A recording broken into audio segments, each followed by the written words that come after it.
In the great silence, the two of them watched the dance of the flames around the burning logs. There was no other sound than the rush of the flames.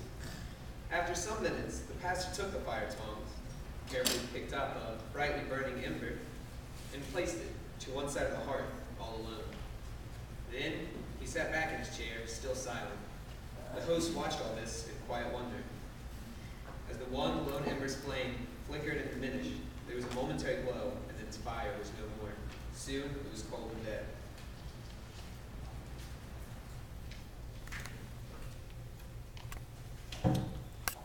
You just don't know what I've been through. But I do know what you've been through. I know you have been hurt. Right now, it seems like my fire is ready to go out. Could it be this is why you have finally turned to me? For was it not written, I am the way, the truth, and the light? Sometimes I feel like you're not around. Can you bring some meaning out of all this hurt and pain? Hold on to the light and the promises I have given you. See what happens. I have told you these things so that in me you may have peace. In this world you will have trouble, but take heart. I have overcome the world.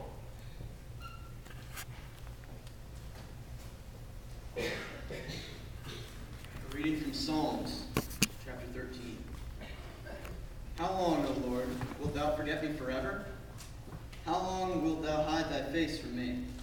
How long must I bear pain in my soul, and have sorrow in my heart all the day? How long shall my enemy be exalted over me? Consider and answer me, O Lord my God. Lighten my eyes, lest I sleep the sleep of death. Lest my enemies say, I have prevailed over him. Lest my foes rejoice, because I am shaken. But I have trusted in thy steadfast love. My heart shall rejoice in thy salvation. I will sing to the Lord, because he has dealt bountifully with me.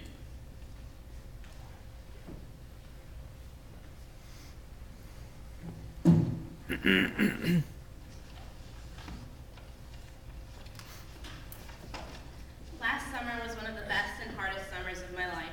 Of course, it was great being out of school and hanging out with friends, not having an agenda and not having to worry about what day it was or the time.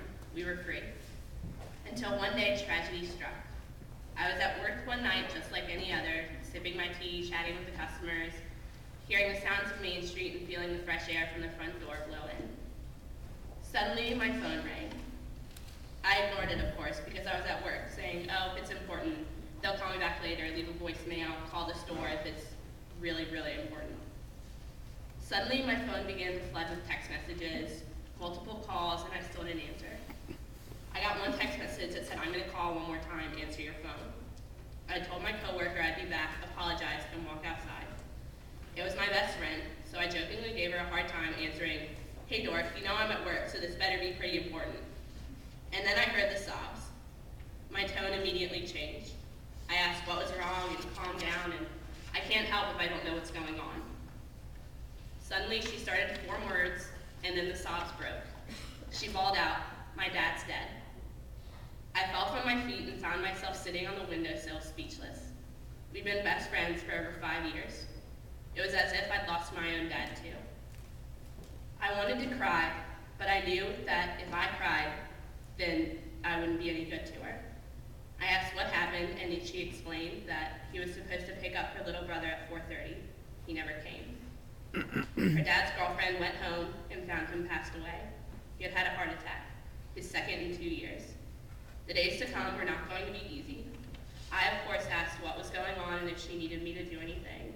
She had me call all of her friends and tell the news because she didn't have the strength to do so herself. Just before she hung up the phone, she said, why did God have to pick me? I said, I don't know, but I love you. And that was it. We hung up. I made a few phone calls and went back inside and apologized to my coworker and told her what was going on. That night, as soon as we closed the store, I went straight to her house. I spent the next 3 nights there. Hugs and comfort food were in large supply those days, as were tears and angry questions for God. Why this? Why now? Why me? To be perfectly honest, I didn't know the answers then, nor do I know now. Does God answer prayers, some but not all, or does he answer and just say no? And if God's going to do what God's going to do, then why pray at all? The truth is, God can handle what you're thinking and feeling. He already knows. Prayer is the brutal, honest truth with him. And while prayer can be a burden, and can sometimes seem pointless or trivial, prayer is not a list or a formality that you have to push and get through. Prayer is tapping into that same energy that formed the universe, and it's real and honest. Prayer is your cry out to God, and while the answer may not make sense to you and seem completely unfair, He's there. He will always be there.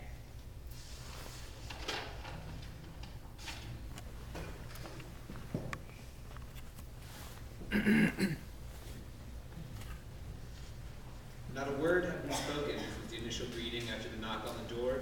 The pastor glanced at his watch and realized it was time to leave. He picked up the cold, dead ember with his bare hands and placed it back in the middle of the fire. Immediately, it began to glow once more with the light and warmth of the burning coals around it. As the pastor reached the door to leave, his host said with a renewed spirit, Thanks for the visit. I'll see you Sunday.